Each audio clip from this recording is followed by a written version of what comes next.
There is a comment I've been getting so often recently. I need to talk about it because there's definitely a misconception here. I think I've gotten it like 3 times just this week alone, that I don't know how you're so chill. I don't know how you just don't care, go about life, no anxiety, there's no nothing. I'm like, first of all, let me stop you right there. We are all human, by the way. There's always going to be times where you're overthinking, anxious about something. You just don't feel like your best self. I am not a super person at all, by the way, and I'm not claiming to be perfect. I have just learned how to navigate myself because I used to be the most anxious, the most overthinking, the most on edge at all times over everything. I have just learned how to manage it and how to trust the process that everything is actually working out for me. I realized I was looking back and just reflecting on my past and where I came from and thinking about the person that I used to be, how much I wanted to control the pieces to an unhealthy level to where I'm at right now. I am very chill. I am very calm about most things. Don't overthink as much, but I still from time to time, like even last night, we'll get into it, but last night oh my God, I was in my head so much. And then I was thinking everything is working out in my best interests. Everything is going to happen the way that it needs to. I need to sit back and enjoy life's journey. That is my job. It's not my job to control how I'm going to get there. It's my job to know what I want, and it's my job to put in work in order to make those things happen. But at the same time, life will guide you when you trust in it. Let's talk about it. How to stop overthinking, at least manage your overthinking and your anxious thoughts.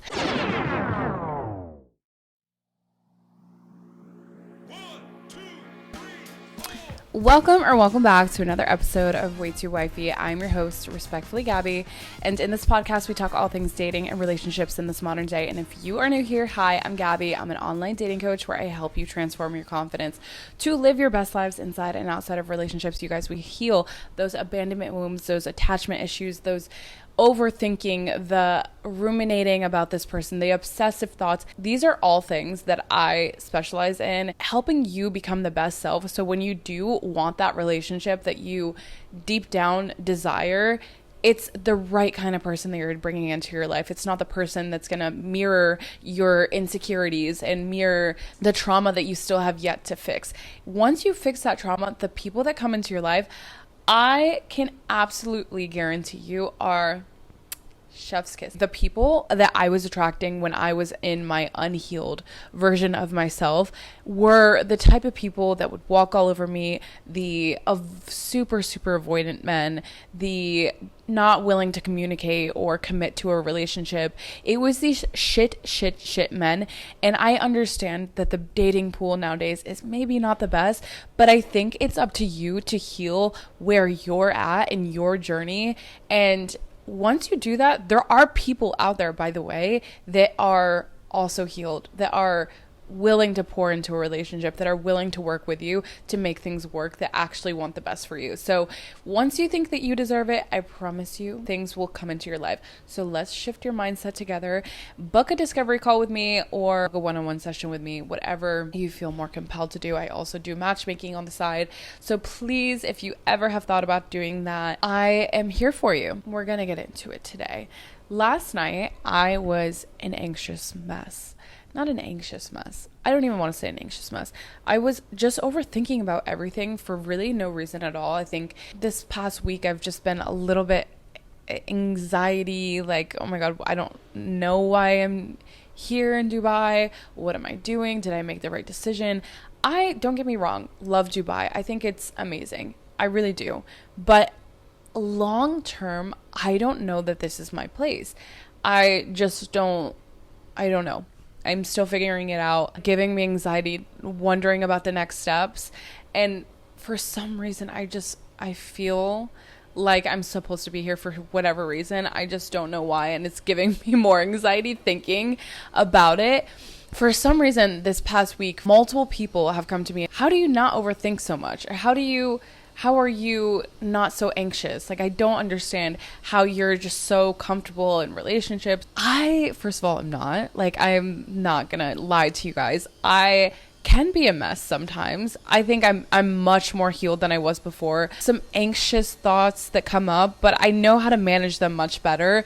And I still have overthinking moments where I'm like so in my head. And then once I take a step back, have a little breathing session, have a little think to myself, know the process of how to get myself out of that spiraling overthinking mess that I can get myself into. Because I'm sure if you're watching this video, once you start overthinking, you take it and you run with it. One thought leads to the next, and then it's this huge spiral of thoughts, everything that could possibly go bad. You are just not yourself when you are so in your head that you're blocking your own blessings, you're getting in your own way, you're not allowing life to actually happen for you because you're so scared of what might happen next. Don't get me wrong, these are valid feelings that you feel on the day-to-day. I think that's like, it's normal for people to have like, but what if this happens? Or like overthinking about a certain person, or I want this to be the relationship that is supposed to be for me, so I'm like gonna hold on to it and like clench it and suffocate the relationship to where that person no longer feels comfortable in this space. Like there's so much that goes on when you do overthink about something. The steps to getting out of that cycle, because once you're able to stop your overthinking, at least like stop it in its tracks and then re-divert those thoughts into something that's going to be a little bit more beneficial for you, or able to just like manage it better to make yourself feel okay, you're going to be so much better in every aspect. So last night I've been chatting with this guy in Dubai, and he's like honestly fucking amazing. He's so good, and like chef's kiss, such a sweetheart. I just feel very comfortable with him. I feel like honestly I might not fit in everyone's world of whatever, but I feel like we've had a past life together, and it was just like really beautiful and great. The comfort is there immediately. We just felt like very nice and like safe together. And also he's just like a good person. I just really like who he is as a person. Anyway, let me stop talking about him. But last night we hung out, for whatever reason, started to overthink. I'm like, oh my god, what if he leaves me? What if he does this? What if he's just gonna leave me right after this?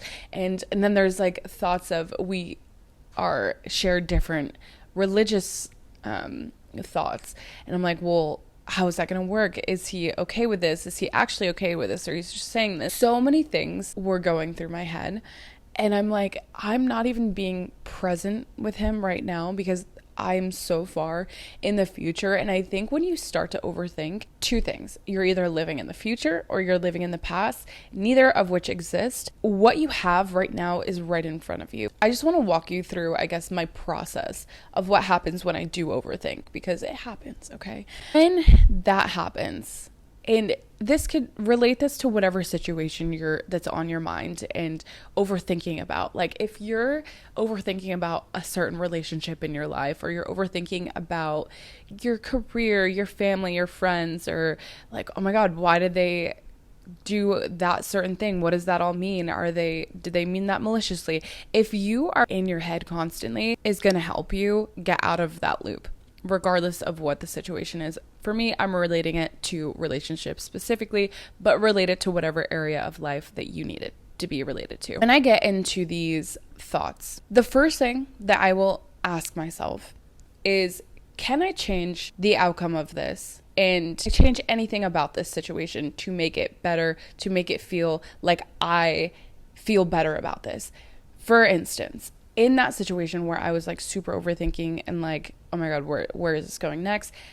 The one thing that I could do in that situation is asking for clarity. So asking him, like, how are you feeling about this? Asking for feedback. And it doesn't have to be this like, I'm having a meltdown, I need reassurance from you, please help me. Like, I need to hear it from your mouth. Just ask a question. It doesn't have to be insane. But anyway, in that moment when I was overthinking about like literally everything, I was just asking questions about it and being curious about the things that I was anxious about, to get more clarity, to see if this potentially long-term could be a good fit for me. If, for instance, there's nothing that I can do in that situation, for an example, if I'm thinking, oh, is he gonna leave me in a couple of days? Is he going to stop talking to me overnight? That's not something that I am going to ask him, right? Because he's just going to be like, yeah, no, like, of course not. But then he could still do that thing that he said that he wasn't going to do. Only time is going to tell if he's going to up and leave.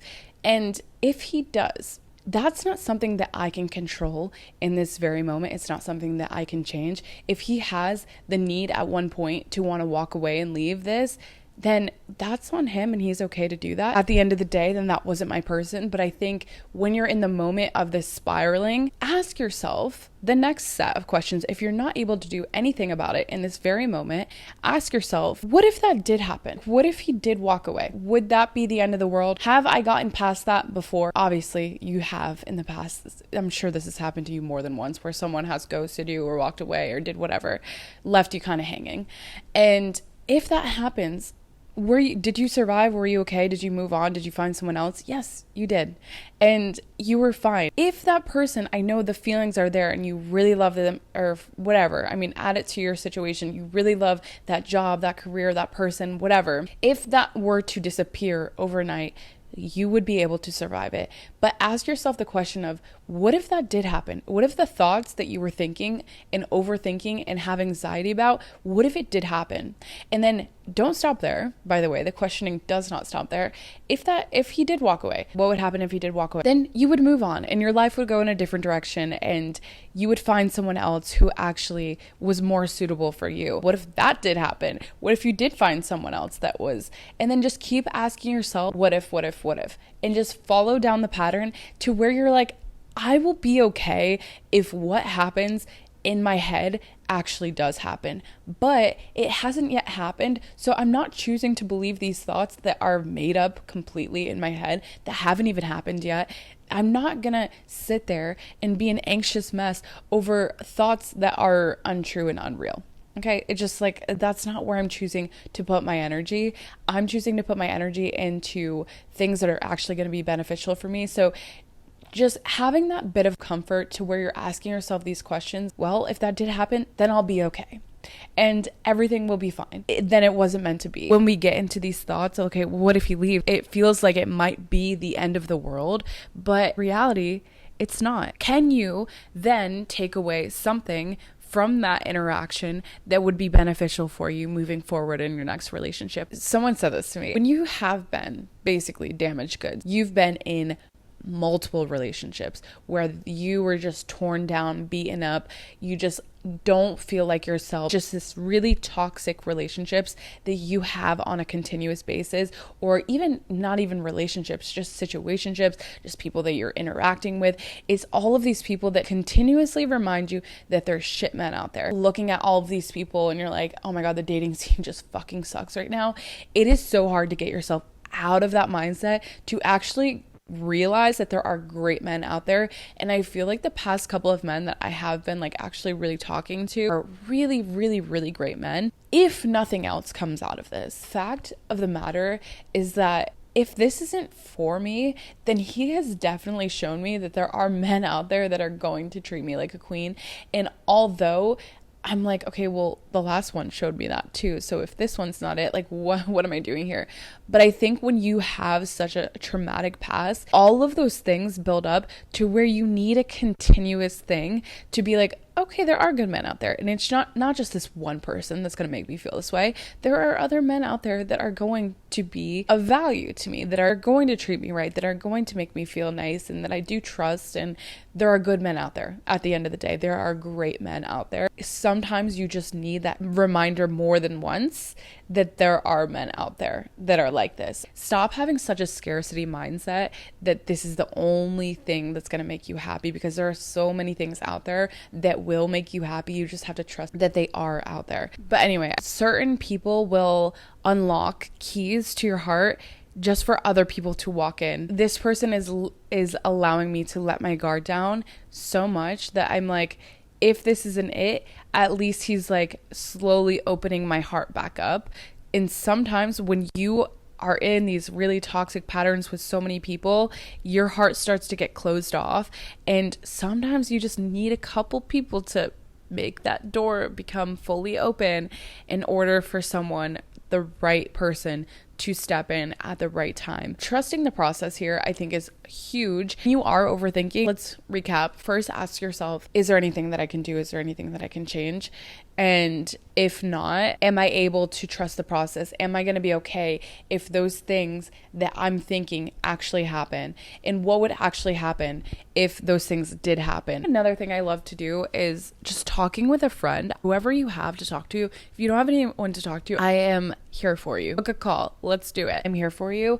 But if you are openly communicating something, sometimes all of our thoughts are in our head and they're jumbled and you're like, oh my God, I'm having this meltdown in my head and I don't know how to release these thoughts. Talking it out, and that's why therapy, I think, too, is really helpful, is because sometimes when you say things out loud, it's like you come to a different realization. Now that I'm saying it out loud, it sounds a little crazy. Those moments happen so much in my coaching sessions because when you voice it out loud, you're like, I don't even believe what I'm saying. This sounds like rubbish. Speaking it out loud or even journaling about it, write down every single thought that you have or every worry that you have in your mind. I don't do it as much as I should. I think journaling or openly discussing it is going to really just release those thoughts out. Now that it's out, I don't have to think about it as much up here. And it really just helps you paint like the full picture of what's going on. I have so many clients come to me. I have this guy that I'm talking to and I just don't know if he's 100% into it. And what if he leaves me? What am I going to do? I really want this to work. I really like him. Go through our method. What's going on? Is there anything that you can change here? Probably not, unless you're asking for reassurance and you don't want to be the person who's constantly asking for reassurance. There's some answer that you can get from them, then by all means just ask the question. It's not that big of a deal, but you don't want it to be like a continuous every single day, like, do you still like me? Do you still like me? Are we still good? Because that becomes really too much. The right person will give you reassurance at the end of the day. I forgot this part, but ask yourself, what can I do here to make myself feel better? Because I think a lot of times we will go externally. Well, I just need him to give me reassurance more. I just need him to do this thing for me more so I feel safe in the relationship.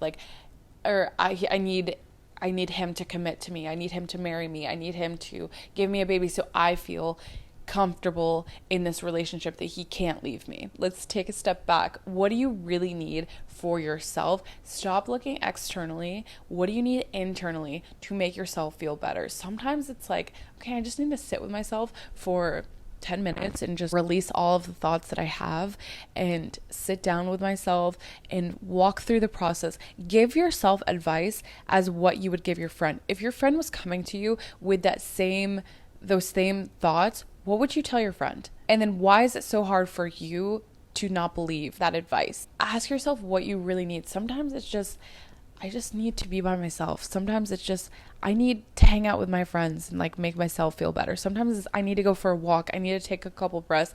I need to go to the gym and just release some energy. Whatever it is, do that thing. If you're overthinking so much that you're like, I don't even know what I need, I'm overthinking so much, I'm so anxious, take a couple breaths and like collect your thoughts, write some things down, write everything that you need to get out of your head down on paper or to someone else. I remind myself this so much, especially now because I feel like still kind of unsettled here and not like fully, I don't know, it just feels really weird. I feel like, what's my next move? I'm feeling a little shaky. Not that I don't like Dubai. Again, I really do like it, but I just for some reason don't feel all the way settled. So I'm like asking myself, what is it that I need right now? If I was supposed to know where I was supposed to go next, I would know. And then until I'm supposed to know, I'll know. Like, I have to remind myself that sometimes we stress out, like, what's going to happen next? What's going to happen next? I don't know. Get so much in your head. Reminding yourself, if you were supposed to know all the answers to something, you would know all the answers to whatever it is. So stop. I mean, it's obviously easier said than done, and it's definitely not going to happen overnight. But I think it's a process of just training yourself to get to that point of giving yourself that reassurance, whatever that reassurance is that you need. One more thing is that sometimes when we do overthink, it's because of past things that have happened. Like, for instance, if you're in a relationship, it's oh my God, this person's going to cheat on me. This person's going to cheat on me. And you keep getting in your head, like, what if they cheat on me? What do I do? First of all, remind yourself that not everyone is going to be exactly the same. There are people out there that don't cheat. There are people out there, of course, that do cheat. But if you were supposed to know if that person is cheating on you, you will know. The truth always comes to light when you point your finger at someone like, oh my God, don't cheat on me, don't cheat on me, don't cheat on me. What does that person end up doing? They end up cheating because they're like, it feels suffocating. I need to get myself out of this. So they end up cheating. When I was in my first relationship and he cheated on me, the amount of times where I'm like, oh my God, don't leave me, don't cheat on me, don't cheat on me, don't cheat on me. Are you cheating on me? What are you doing? It was so bad. He ended up cheating. And I was like, I thought you said like you would never do this to me. For starters, if you have a gut feeling and it just is raging, that is a real feeling. I'm not discrediting that at all, but I do think a lot of times we do have trust issues that we need to sort through that cause extra problems in the relationship that just don't need to be there. So solving that first is going to make the world of difference. Anyway, that is it for this week's episode. I hope it gave you some kind of insight.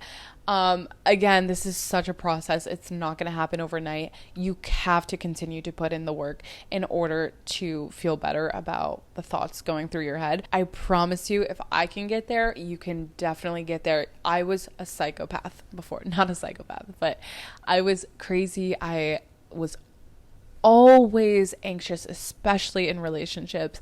I never fully trusted the process, but I'm here now saying that it does get better if you are willing to take the actionable steps to get there. Hopefully this helped, and if it did, please hit that like, hit that subscribe button, turn on your bell notifications so you'll never miss another episode. Leave that 5-star rating or that thumbs up wherever you're watching this. There's some kind of rating system. It really does help me and grow this podcast and get more audience. So please leave that rating and I will love you forever. So thank you so much, and I'll see you all next Tuesday.